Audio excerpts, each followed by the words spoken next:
How's everybody doing today?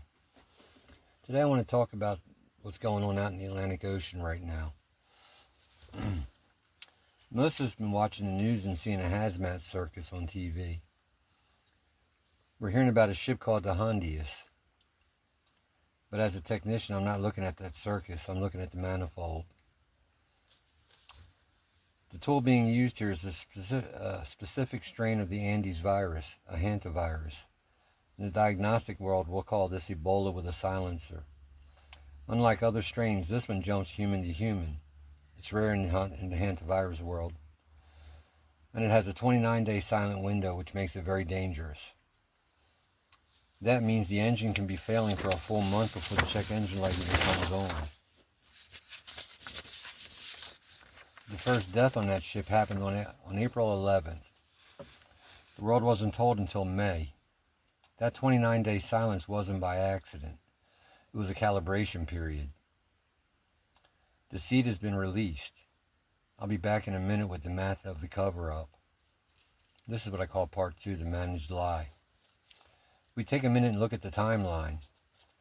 The World Health Organization is telling the public they didn't detect this outbreak until May 2nd. But the first body on that ship was cold by April 11th. In high-end diagnostics, we don't miss a respiratory failure on a closed vessel for 21 days. They didn't miss this. They timed it. They waited 3 weeks, long enough for that first group of passengers to walk off that ship in St. Helena on April 24th and board international flights. Excuse me. Take the widow of that first victim. She disembarked, flew to Johannesburg, and died the next day. Then look at the Swiss man. He was in that same group. He flew through South Africa, through Qatar, and back to Zurich. He was asymptomatic for a week. He felt just fine. Now he's sitting in an isolation ward in Switzerland testing positive. There's your proof. The silencer is working exactly as designed. It's already in the heart of the industrialized world circulatory system. This wasn't an oversight. It was a scheduled delivery. Let's move on to part 3. Let's bring this back home to the United States. Right now, the CDC is passively monitoring people in 6 different states: California, Texas, Georgia, Virginia, Nevada, and New Jersey. New Jersey is by far the highest population dense state in the entire country. Georgia and Texas, they're the international hubs of the South.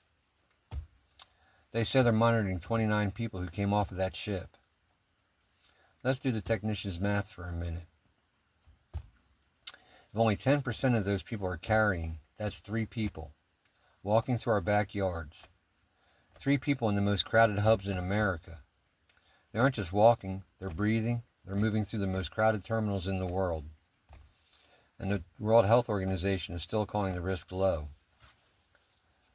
They're using the blinding glare of their own power to keep you from seeing the hairline cracks in the engine block. This isn't a pandemic, it's a great filter. Nature gave them the tool, and the handlers opened up the vents.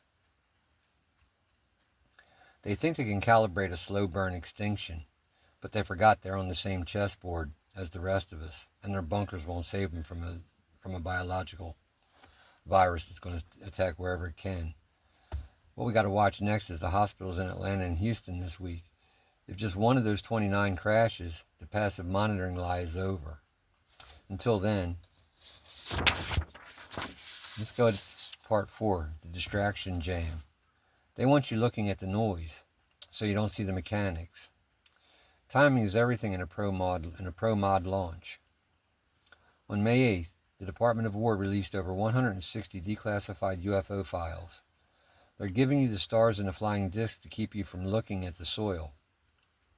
Simultaneously, the court just unsealed new handwritten notes from the Epstein files. This is what I call rage bait. Loop to fill.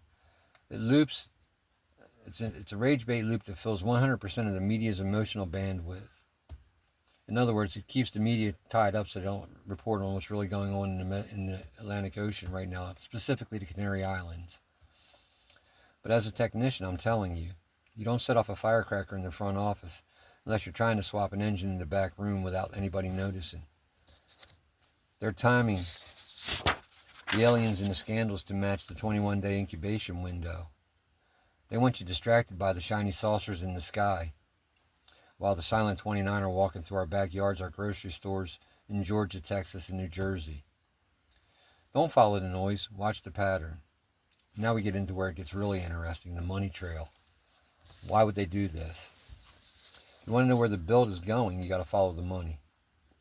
One Friday, Moderna's stock surged nearly 16% in a single day. That's a serious amount of ducats. They announced a new partnership to develop an mRNA hantavirus vaccine, citing global health concerns. But look at that work order for a minute.